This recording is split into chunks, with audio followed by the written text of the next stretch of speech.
कल रात खुशी और गम के बीच धुआंधार बहस चल रही थी।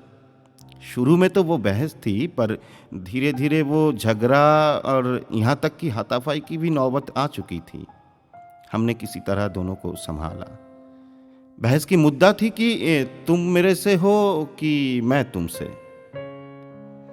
मैं वहाँ एक कुर्सी पर बैठे हुए चुपचाप दोनों की बहस सुन रहा था, और बीच बीच में जब दोनों ने कोई बात पर मेरी राय मांगने लगे, तो किसी की पक्ष न लेते हुए मैं इशारों से उनकी हाँ में हाँ और ना में ना भर रहे थे, जैसे मैं किसी इलेक्शन में खड़ा हुआ इंडिपेंडेंट कैंडिडेट। अंत में जिनके पल्ला भारी होगा हम उनके हो लेंगे। इनके बहस तो ऐसे चल रही थी कि मानो इंग्लैंड और वेस्ट इंडीज के बीच कोई टेस्ट मैच चल रहा हो। देखो मुद्दा भी क्या था, मुर्गी आगे की अंडा आगे वाली मुद्दा। अब बच्चे जब जन्म लेता है तो सबसे पहले वो रोता ही है। तो खुशी ने तर्क दी कि वो रोता इसलिए है कि बाद में खुश होगा। तो गम ने कहा कि गम से ही तो रोना आता है। तो मेरा कहना था कि हर रोने की वजह गम हो, ये तो नहीं है ना।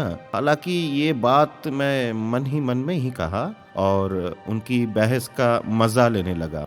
अब अंत में जब प्यार में बेवफाई की बात आई, तो मुझे लगा कि कहीं ना कहीं खुशी सही है।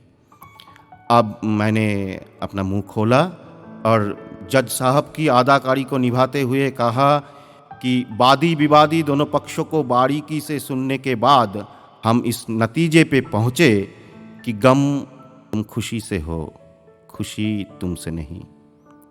अब रात बहुत हो चुकी है, दोनों अपने अपने कमरे में जाओ और चुपचाप सो जाओ। गम मुंह लटकाए अपने कमरे में चला गया और खुशी फ्रिज से एक शैम्पेन की बोतल निकालते हुए अपनी दोस्तों को फ़ोन करते हुए अपने कमरे की तरफ जाने लगी। और मैं खुशी को खुश देखते हुए मुस्कुराने लगे और अपने घर की तरफ कदम बढ़ाया।